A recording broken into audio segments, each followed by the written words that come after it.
Today, we're digging into something huge, a landmark $3 billion deal. Yeah, it's really shaking up the media landscape across Africa. Absolutely. We're talking about Canal plus Zero, the French media giant, and MultiChoice. Africa's biggest pay TV provider, yeah. DStv, GOtv, Showmax, all of them. So, okay, let's unpack this. It feels like more than just business pages news, right? So definitely. What's fascinating here is, well, it's not just a corporate takeover. Not really. It's a really profound strategic shift.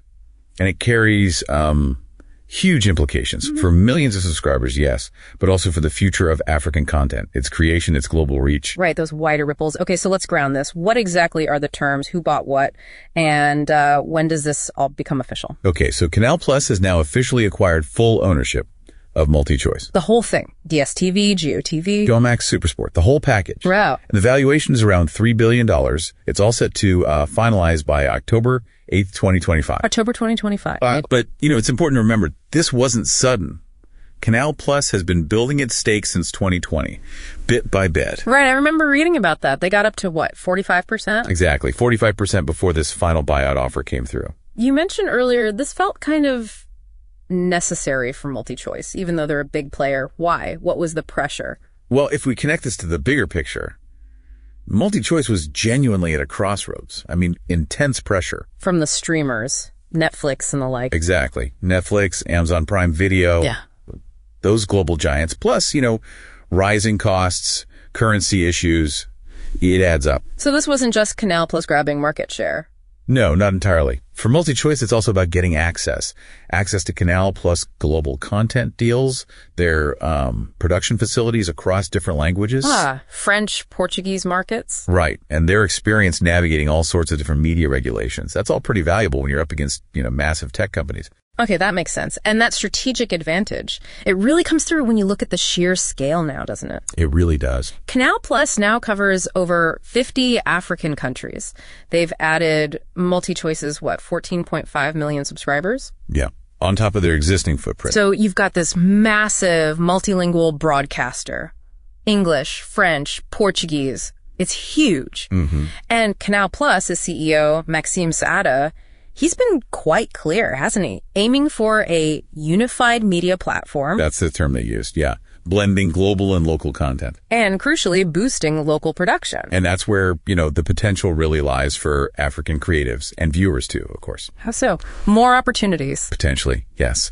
The thinking is Canal Plus could use this Pan-African setup to push niche African content, stuff that maybe struggled to get seen outside its home country before. Okay, so wider distribution within Africa. And globally. It could mean more visibility, more African stories getting out there. Yeah. Which, could unlock new money for creators, help develop talent. So it positions the whole group for, more growth across the continent. Exactly. Enhanced scale, more exposure to those high growth markets. It sounds very promising.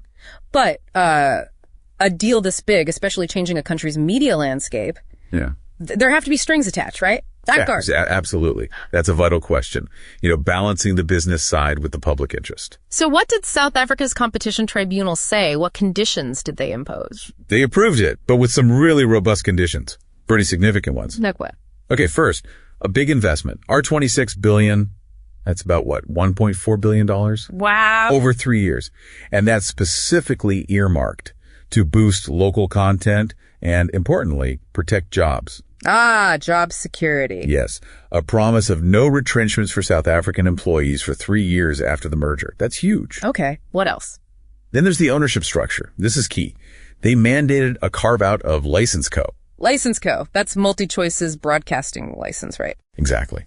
And the condition is that majority shareholding and control must stay with historically disadvantaged persons, HDPs, and workers. So like Black economic empowerment beneficiaries. Precisely. Strengthening existing schemes like Futhumanathe investments, bringing in new broad-based ownership too. And keeping things local. Headquarters. Yes. Yep.